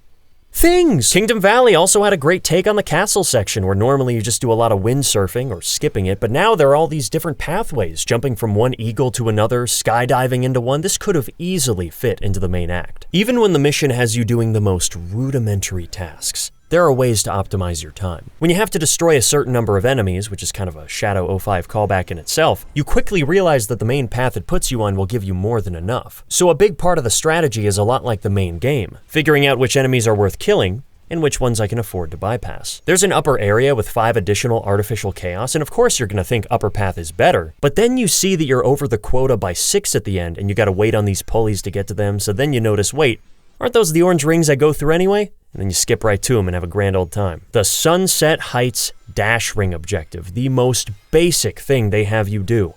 And it still has a cool shortcut. You finish the level with 18 more rings than you need, so you do some backtracking, stomp early, and boost out of it. Bam! Ring collecting missions make you think twice about which pathway has the most. Sometimes there are stopwatches to create a similar dynamic. Even Gondola Master, the intentional, slow-paced dud, has an impressive amount of tech. You barely ride the thing. I'm pretty sure these springs and platforms are on the ground to catch you if you fall, but they end up enabling a much more fun route. The one ring challenges are interesting because you can't refill your boost, so you have to plan the fastest route on 1 meter, and that got me thinking in ways the regular campaign never did. I can't do every trick, I have to pick and choose, helping an already bite-sized level not get cut too short. However, I do think they should have been no ring challenges instead. Only having one doesn't actually make it harder, since you can pick the same one back up. There are still some weak ones in the bunch though. Doom Blast is a very limited ability by design, so there's a lot of run for a bit, then homing attack, and repeat that for about 30 seconds. The Rail Canyon ring dash plays itself for most of it, although the Rhino goes into the trick ring with you, strikes a pose, and then dies in a blaze of glory like that was his promised time, so I can't be too upset. I felt like the challenges really started to drop off towards the end. Some are good, like the Chaos Control one and the spiky courses of Sunset Heights, but the Death Egg Robot Panic sounded so much cooler than it ended up being. You don't dodge the lasers, you instead hit switches to make them open up newer areas, with only the final stretch attempting to pose danger, and then it's over in 30 seconds. The Morph mission, as handy as it was for learning the dang thing, is only 25 seconds with a splash of automation ending way before it can leave any impression. And the Cyclone objective was just a weird one to finish with. It's the same 2D section, only with enemies all throughout, is somehow even shorter, and I think it's impossible to not reach the quota. Luckily, things do pick back up around here, because after beating the game, you unlock 10 hard mode variants of previous missions, and they're all either straight upgrades or rivals to their original counterparts. The Artificial Chaos Challenge starts you without any rings for a bit and puts up a bunch of laser walls to raise the difficulty. Did I mention I'm bad? All the same shortcuts still exist, they're just more hazardous now. Although one issue I ran into, this enemy doesn't register as a kill until several seconds later. So if you want to freeze time at the end, you have to make sure you snagged an extra enemy early on to account for this guy, and yeah, sucks. Doom Blast is honestly one of the least impacted missions. The level design is different, you only go left to right, there's no rail grinding and barely any ground to run on, so it's about using the ability in midair before you fall, but you're still just homing in on a target, launching it, then homing in again. It's really not that deep. I think the fact that time slows down while you're aiming really limits the creativity they can have with moving targets. Didn't feel like much of a hard mode. I guess because they pumped it all into Spear Canyon, this stage wants you hurt. I would not recommend boosting or using Chaos Control on your first try. The enemies will usually get frozen with their spikes out and you have to wait. It also felt like too much of the same thing. Constantly spamming spears, sifting through all the particle effects to see if the shields were gone, it was easy to get lost in the noise, and I think that lack of clarity led to a less satisfying learning process. Chaos Control Level 2, on the other hand, I thought was a brilliant upgrade. Less automation, moving spikes that are still dangerous when frozen, teleport dashes, and even a slightly longer runtime at about a minute, making this the longest mission in the game. Surf Spin is the same map as before, now with a ton of bombs everywhere, and you only need to break one crate at the very end. Someone's laughing in an office chair about that.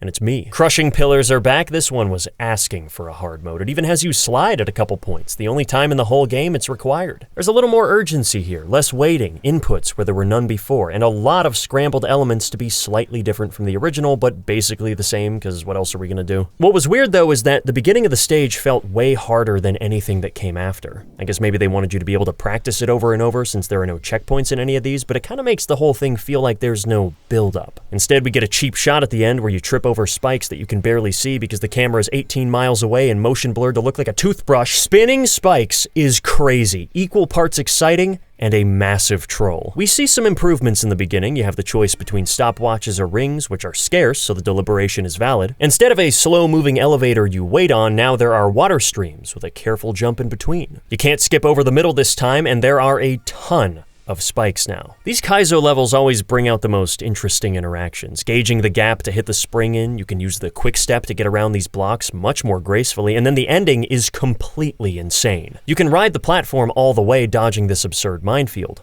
Or you can take out one of these beige idiots to use their platform. If you do though, the same problem as Frontiers is present, where your homing attack doesn't position you directly above the target. So if you stomp right after, like you've done in 4 separate games, you go in the pit. Then the trial of Titans awaits you. Forget that whole thing about letting you replay the hardest part over and over.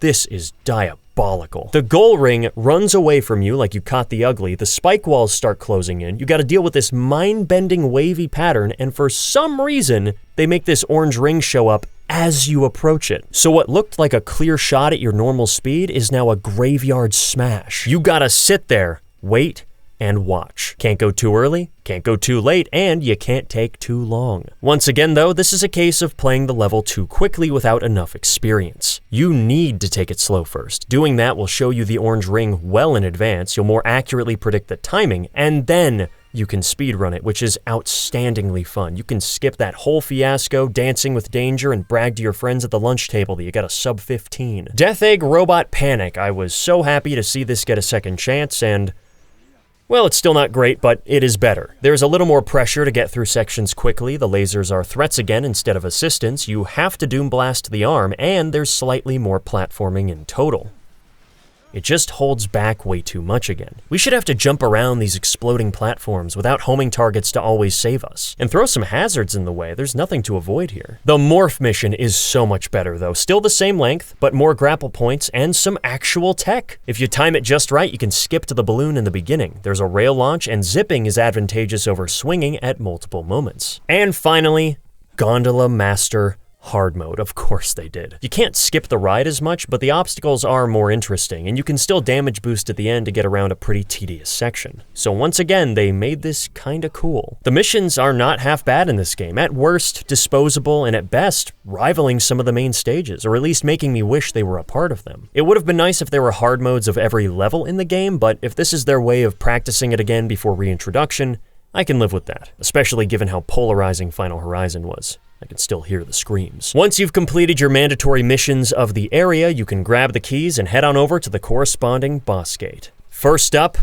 BioLizard, the penultimate final boss reimagined from Sonic Adventure 2. Realistically, the best option they could bring back from that game, and it pays good homage to it while still throwing in its own ideas. Sporting a high-def set of floppy gills, most people find this gross to look at, but I'm thinking, yo, who just cut open a sweet potato? The best part is when it slams the ground with its new bubble arms. This creates an initial hazard of dodging the arm itself, a shockwave, then multiple overlapping waves as it slams faster consecutively. You can even use Chaos Control to stop the attack short and create an opening. Also, I have to mention how clear the telegraphing is across all encounters, probably the best we've ever had. You can easily observe the spotlights on the ground beforehand, his head moves back before sending out the energy ball. It's great. As far as boss fights go though, this is definitely the weakest. The level of interactivity is not very high. Phase 1 has you running from a set speed target that can't catch up unless you stop moving, which won't happen because there are no obstructions. Then you dodge the same purple orb attack 5 times in a row. See, in the original, it would switch to the tail if you went too far ahead, forcing you into a middle ground, monitoring your speed. And there was that stream of water that would cut you off. Now you could change that to not kill you anymore, but make it slow you down, bringing you closer to the beast as punishment. Then you'd have something to avoid when it comes back around. And as for the orbs, since you had a somersault, they could alternate with higher attacks that you had to go under, adding an element of uncertainty that meant you had to watch for what type of evasion you needed to use. We have a slide in this game too, so it's not like it couldn't have worked. Instead, it's the same simple action every time, no changes in height or direction, and they only home in after a certain point, so you can technically sit up front and not get hit. Although most players probably won't know about that.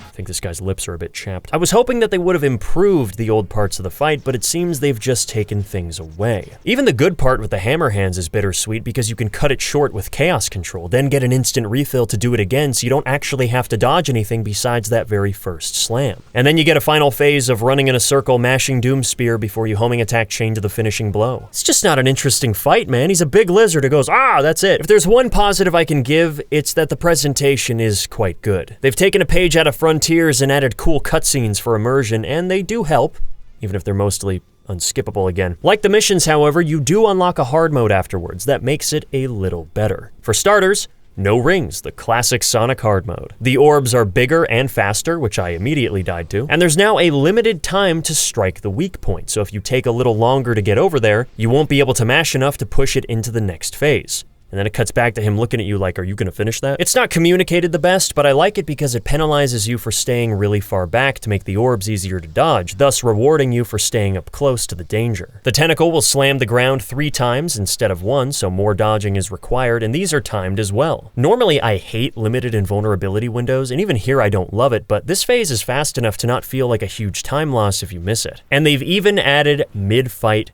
checkpoints, so you never have to redo much if you die, which I think is warranted when the fights are as long as they are. Typically, I prefer having shorter bosses with no checkpoints, because as soon as you add one, it's no longer a single fight. You've now separated it into segments independent of one another, but for Sonic, I think this is a good move, especially given some recent outings. The final phase is about the same. It might be faster, I can't tell. Overall, hard mode BioLizard is a small improvement over a very unremarkable encounter. Thankfully, the worst is behind us, and the best is right here. Look at this guy. Up next is Metal Overlord, the true final boss of Sonic Heroes, and it's awesome. The whole thing takes place on Doomsurf, where you want to knock as much debris into him as you can to deal damage and fill your chaos gauge. There's a lot scattered around, so trying to get it all is a challenge in itself, but there are also spikes and lasers on the water, so it's not a free win. The debris is often angled, so you know which direction to dash into it from. There's a tail swipe attack that's well animated, and the best part of all, being good makes it faster. If you bash enough barrels, his health will be so low that when you use chaos control and sneak into this dash, he'll be pushed right into the second phase, skipping an entire back half of the fight, including the tail attack. This is what happens when you litter! There's stuff in here I would have never seen if I didn't choose to drag it out. A new laser field, ramp with a chaos capsule, more difficult missile layouts, and a last-ditch effort to heal himself before the course loops around. That is a surprising amount of effort for something no one will see. There is one problem though. The top path isn't faster. You're better off ignoring the tricky ramps and going exclusively for the containers, even if it means getting hurt. In fact, it's encouraged because Doomsurf doesn't control very well in midair, and there will be rings for you to pick back up anyway. So the optimal route is a bit antithetical to what you'd expect. I think having a blend of ramp jumps with surfing would have led to a richer, more intuitive confrontation, even though I admit that staying on the bottom here is more interesting. Fortunately, the second phase has no such problem. We're in 2D now, it's okay, don't be scared, changing the missile interactions by having them stacked coming from both sides. You play Zelda Energy Tennis by parrying the crystal, and once again, if you manage to knock all the objects back into him, his health will be low enough for the optional Chaos Control Silver roleplay attack to finish him off right there. That is what makes this such a great fight. You have moderate control over the pacing with ways to skillfully save time, and a lot of factors to manage. You feel like there's not only a way to improve, but a reason to, especially on hard mode, which I think is even better. Unlike BioLizard, you are given a few rings throughout the fight, but they're very uncommon. Combine that with an increase in hazard count, and you can't afford to get hit nearly as often here, meaning 1, you actually have to dodge, and 2, the ramps are a viable option now since they take you over the danger, giving back some rings. They even put laser walls in front of them just to add another layer of interaction. And since we have twice as much debris in the ocean, you can build up 2 chaos controls in phase 1 for an extra time save. There are more red missiles, less gray ones, 2 additional parries on the crystal attack, getting quite fast, and a drum that can be broken into even more pieces to fling back at him, which is a very important detail because the chaos control attack can't finish him off without it. You need to do all of this if you want that S rank, and it feels so good when you finally do. It's the hardest one in the game, bar none. The only point I have against this legendary fight is that Doomsurf kinda controls like garbage? Learning this terrain was a struggle at times. The Hedgehog engine depth perception is still not graceful. The laser grids are slanted, but not at the same angle as your quick step, so even if you're in between them, you might not be by the end.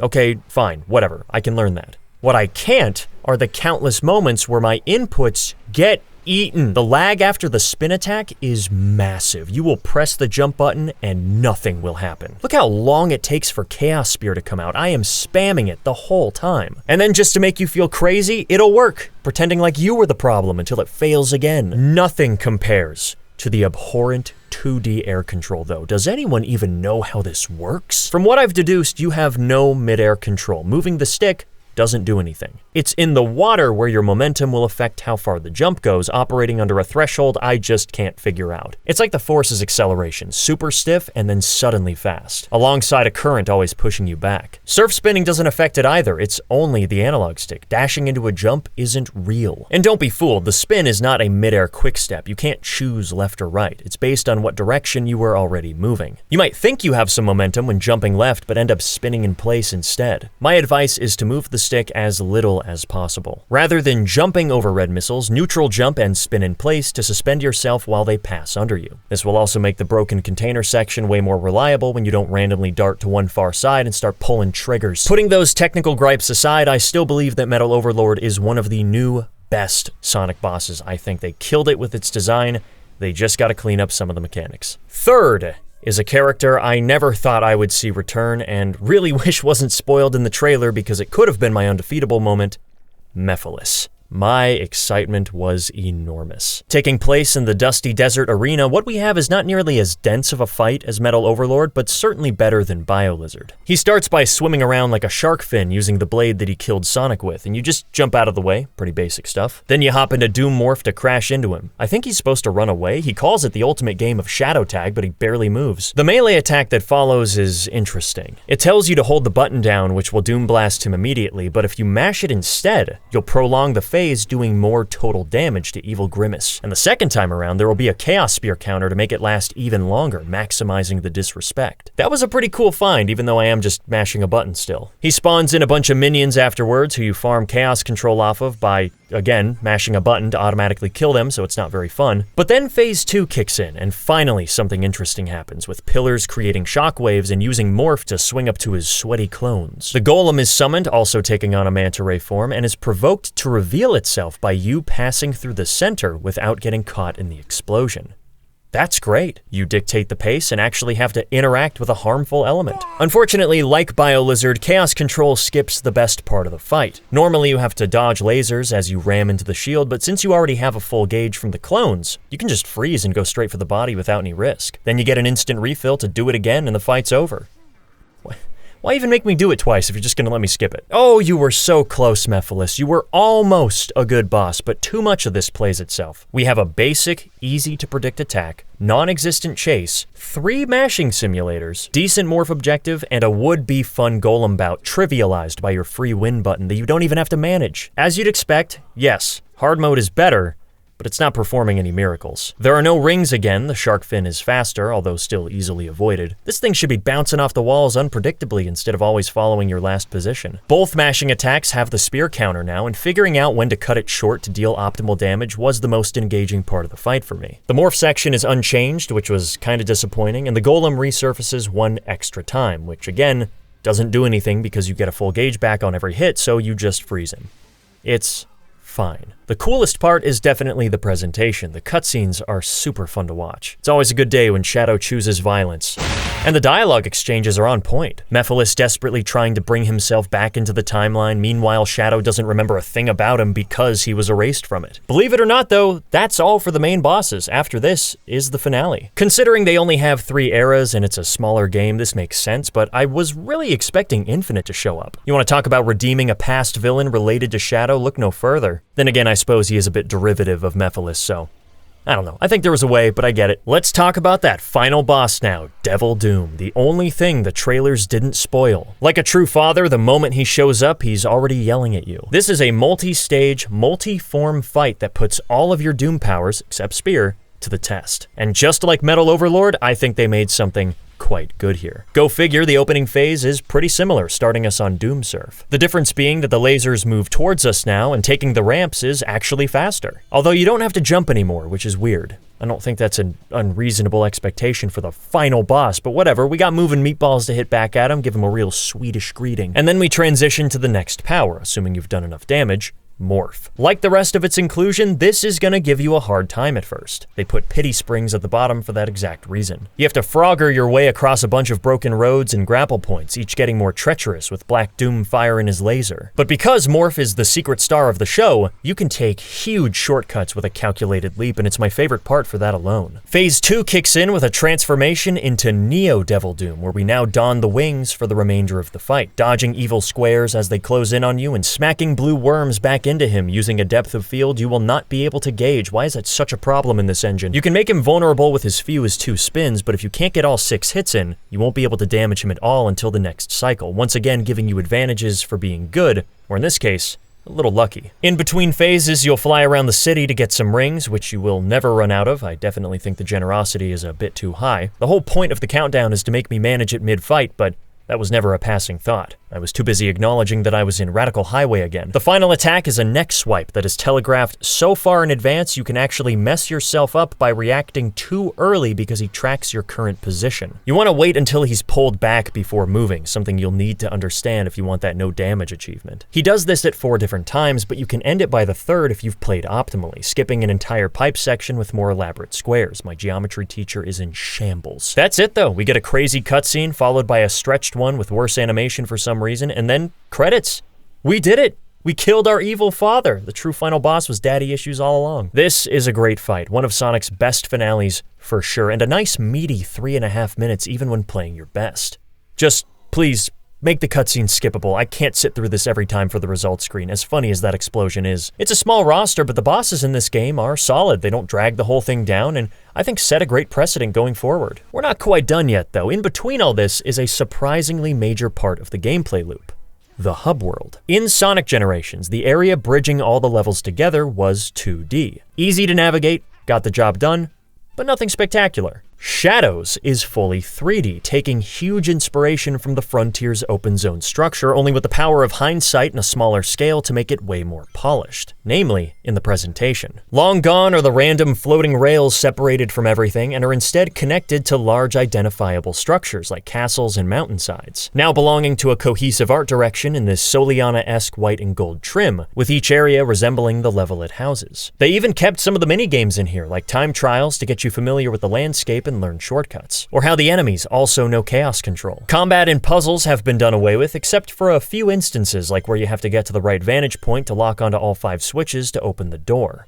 And I'm kind of glad they put these in here. We are breaking into a castle after all. It makes sense for the door to be locked. I think it adds some immersion to the task, dare I say it. Made me feel kind of smart. Platforming objectives are the main bread and butter, of course. Nothing too difficult or complex, but reasonably engaging setups with a shocking amount of items to collect. It starts out small at the Space Colony Arc Hub, then opens up to Rail Canyon with 1 castle, and then the whole map is revealed with Doomsurf acting as your main transportation until it's had enough. Mephiles even gets his own creepy underground sanctum with custom music. And Radical Highway has an entire structure you have to climb to reach it, known as the Doom Zone. This is where hard mode is activated, something you can toggle on and off after beating the game. Most of all though, there is next to no poppin', and it's just as important as you'd expect. This is a remarkably polished hub with a lot of content given its size. There are some really well hidden spots in here. Using blast to get into places way out of reach or as a shortcut to someplace high. Jumping onto the background castle walls. If you think you can get somewhere, you almost certainly can, and there will be stuff waiting for you. Your main incentive for exploration falls into 2 types of collectibles. The first is a chest, of which there are 3 variants, all requiring their corresponding key to be found in every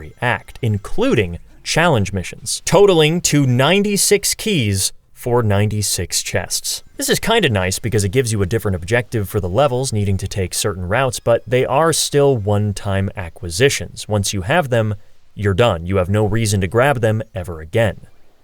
And I don't love that. My preference will always be towards items that affect the gameplay indefinitely, like the Chaos Capsules, or even Colors and Forces where the red rings would give you points. To make it worse, what you get for opening the chests is equally fleeting. Concept art is cool, but has nothing to do with the gameplay, so I'm not terribly interested. You can imagine my frustration when I struggle to get through a section with Morph and my prize is a freaking Eggman circus. Story summaries are completely useless to me and shouldn't even be something you have to unlock, leaving only the music boxes worth opening because they give you a new track that you can play in any stage. A trademark of the original generations that I'm glad to see return. You can also get them from the challenge gate bells again, where you chase the music note. And since you're in 3D, you can just watch where it goes, then activate it again to go cut it off. It's really easy. Careful when you homing attack it.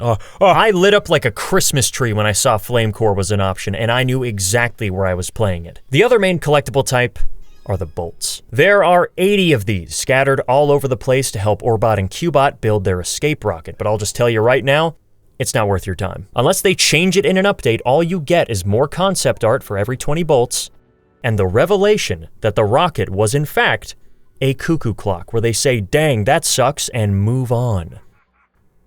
Oh my goodness. At least Mario Sunshine told me to have a relaxing vacation. This is literally flipping me the bird. And in case the gravity of the dilemma isn't clear, none of these are marked on the map. You have to scour every crevice, every surface, and remember which ones you've already checked so you don't waste more time double dipping. My final bolt wasn't even hidden. It was way out in the open, but draw distance. Weirdly enough, the chests are the same way, except once you've interacted with one, then it shows up on the map. So you could view someone else's screenshot and go find the ones you're missing, which you'll probably need to do since 2 of them are only in the Doom Zone for some reason. What the heck kind of troll is that? Now, I know everybody's solution is for them to simply update the game to make the map show where everything is, and that sounds sensible. However, I understand why they didn't do that. If all you needed to do was open the map and walk over to an icon, there would be no mystery, no sense of exploration or figuring things out for yourself. You're just following a radar. I kind of like the idea of a blind optional treasure hunt, but I do agree that some streamlining was necessary. Definitely showing the bolts you've already collected. Maybe each area could have its own counter instead of one big total. Heck, even just an NPC who could give hints for the ones you're missing would be huge. Also, a map you can actually move around and look at. I don't know what happened here, man. You get one zoom in, that's all. There's technically a third collectible I haven't mentioned yet, the Pages to Gerald's Journal, floating around on these balloons, but they're way easier to find and probably by design because they want you to read these. That's really my biggest problem with the hub in this game though. The stuff in it isn't valuable. And that's fine considering it's not the focus of this kind of game where you just want to replay the levels, but it does weaken the collectibles within said levels, so it was worth mentioning. Also, when you beat the levels for the first time, you have to find the boss gate for it to spawn the keys, then go back to the challenge gates to earn the keys, and then come back to the boss gate again. Why? Why the extra step? Just make the keys spawn after I beat both acts. No need to waste my time, you've done that enough. On the whole, this is a great hub. It's tight, intuitive, memorable, fun to look around. If we combine the polish from here with the speed and items of Frontiers, we could have one heck of an open zone. And with how much this franchise's net worth has been going up lately, that's entirely possible. Which leads me into the very last thing to talk about. The DLC. In preparation for the third Sonic movie, we were given a short tie-in level with a new model, cutscenes, and full voice acting by Keanu Reeves himself. Quite the novelty. When that Westopolis remix kicked in and the gameplay started right on the beat drop, that was some of the most excitement I felt in the entire game. And I'm happy to say it's another solid stage to add with the rest. One of the more linear outings for sure. It's got a lot of hallways and there are no big open areas, but there's always a split in the path. You're rarely just going straight. In particular, quick sliding has never been more utilized. Right away, you can swerve around all these parked cars. They even put a ramp hidden behind a truck that you can't see unless you look around. You run up the side of the wall 4 different times. Spear gliding, while not as prominent, still has plenty of moments. Helicopters drop missiles on the ground with clear indicators, and the pacing is terrific once again. You pretty much never have to stop moving. Until you hit a cutscene. A little under halfway through, you are met with an unskippable 42-second cinematic. And while it looks very good, it is poison for replays. That's an insane amount of time to put the controller down for. And there's another one at the end. 20 more seconds. Put them together, that's a full minute taken off your final time, leaving you with only a 2-minute stage. Sections are brief, there are no doom powers, elements are recycled without significant evolution, and now we have these pace-breaking interruptions messing with the flow. Fun but flawed is as perfect of a description as it gets. Oh yeah, there are 6 new posters you can collect as well, but they're literally just screenshots of your model. These are mainly here to put your attention on different routes. As items, they're probably the weakest in the game. If it's any consolation though, the challenge missions were surprisingly good. Popping balloons feels great in this engine. It's snappy, they're colorful, but the ring mission was something else. I think this could have easily fit inside the main act. There are so many Chaos Spear switches to make rings appear in all these unique formations and open up new areas to shake up the visuals. Even in its most cramped moments, things were moving around so fast, I finally felt like I was reacting again instead of following a prescribed path. Don't think clever shortcuts are gone either. There's some cool stuff in here. That's the whole DLC though. It is short, 1 act and 2 missions. All in all, fellas, Shadow Generations is one of the most polished Sonic games we've ever had. The production value is finally to a standard it should be at. Level design is highly replayable and intuitive. There were no glaring, broken issues or that one part that everyone unanimously hated. It's just a solid title that I can realistically recommend to anyone. In an ironic twist of fate, though, it would seem that I'm in the minority of people who didn't walk away from this game with a massive grin. It's great. I had a good time.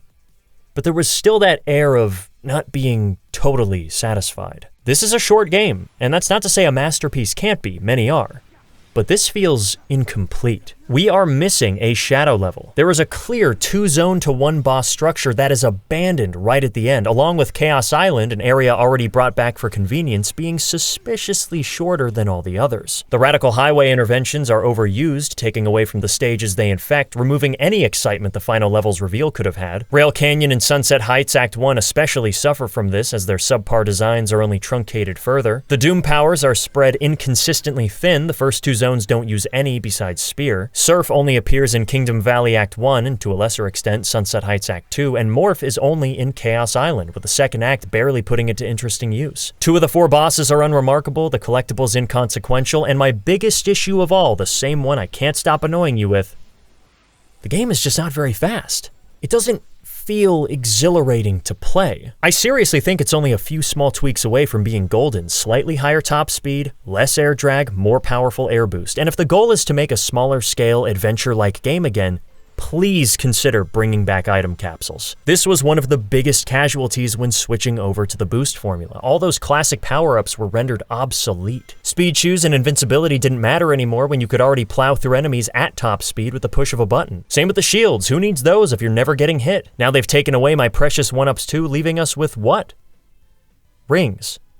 Just rings. That's all we've had for most of these games. And that works when you're going blisteringly fast. But now that they've slowed things down again, we can afford to reintroduce them, and Shadow already has by adding in the Chaos Capsules, which is a great start. Notice how you actually think about taking different routes in this game that aren't always just the faster one?